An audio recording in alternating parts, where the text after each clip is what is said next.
السلام عليكم الخوت، كي دايرين؟ لاباس عليكم؟ كلشي مزيان؟ الا ما كيصدقش ليك الطاجين اجي تبع معايا هاد الوصفه. بصله، الطاجين يتشحر مع الزيت. غادي نلوح البصله،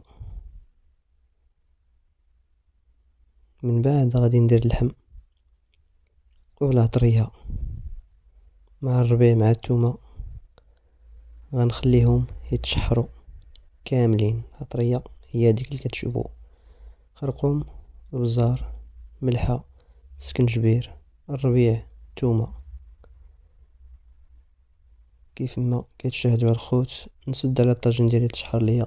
بعد ما تشحر ليا الطاجين ديالي غادي نقلب كلشي، نحرك كلشي، اللحم مع البصله مع العطريه. من بعد غادي نزيد ليه طوماط رونديل من الفوق، الجلبانه. نقادو الطاجين ديالنا، القريعات من الفوق حتى هما ما نساوهمش الخوت. صراحه طاجين جا رائع.